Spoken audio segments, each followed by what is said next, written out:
While Manchester United fans may be sick of hearing about Frenkie de Jong, they should be relieved because he would be the club's best signing in years.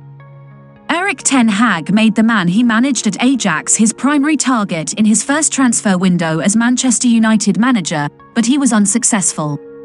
While the Premier League club could agree with Barcelona on a transfer fee, de Jong himself had no desire to leave the Catalan club, at least not until they paid the millions of euros they owed him in deferred wages. This ultimately prevented the move from taking place during the summer, but Ten Hag is still determined to see it through. That's exactly right, because if he can pull it off, it'll be a game changer for his team. Manchester United signed Casemiro shortly after admitting defeat in their pursuit of de Jong for the time being. Many Manchester United fans, who were irritated that the Dutchman refused to join their club, claimed that they no longer needed him, but they were mistaken. That is entirely incorrect. They don't need a defensive midfielder, with the Brazilian proving to be the one the club has been looking for since Michael Carrick's days. They also have an excellent number 10 in Bruno Fernandes, but they lack someone who can play between the two, connecting the two areas.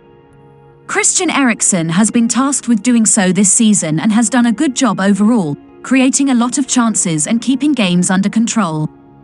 While his passing is excellent, he lacks the speed and ball-carrying ability to take the ball out of defense and put his team on the offensive in a matter of seconds. They'd have one of the strongest, most complete midfielders in football if they had someone capable of doing that, and that's where de Jong comes in. Many see him as a defensive midfielder, which leads to claims that Casemiro's arrival negated the need for him, but he's actually much better playing alongside one. He used to be a number 6, excelling in that position for Ten Hag's Ajax team, which reached the Champions League semi-finals. With Sergio Busquets occupying that position, he was forced to play further forward after joining Barcelona, and while it wasn't his preferred position, he turned out to be quite good at it. Ronald Koeman discovered this after taking over as manager of the club after serving as manager of the Netherlands, where he used de Jong as a DM. He tried it again at Barcelona, but it didn't work out, so he gave his compatriot a box-to-box role instead, and the 25-year-old's period at the Spanish club followed. The player has changed, Koeman said after making the successful switch. This year's World Cup was a similar story. He began the season as the Netherlands' deepest midfielder, appearing in their first 2 games against Senegal and Ecuador.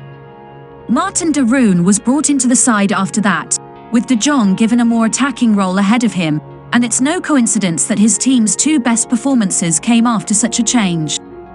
He scored against Qatar thanks to some great movement inside the box, and he started the move that led to the Dutch goal against the USA from inside his own penalty area.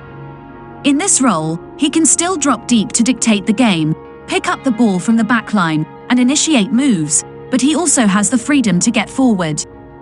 With his speed and dribbling, he can turn defense into an attack on his own, which is exactly what Ten Hag's team requires. There's reason to believe he'd be even better in that team than he is in an Oranje shirt, with his country hampered by the lack of a top-holding midfielder to play alongside him. That would not be the case in Manchester with Casemiro there. On paper, the two are perfect partners who would bring out the best in one another. De Jong would be wise to seriously consider reuniting with Ten Hag for that reason, as well as the fact that Ten Hag got the best out of him at Ajax, especially with Gavi and Pedri ahead of him in Xavi's pecking order at Barcelona. If he changes his mind, Manchester United will have to go all out to get him. If they succeed, it could be the beginning of something special.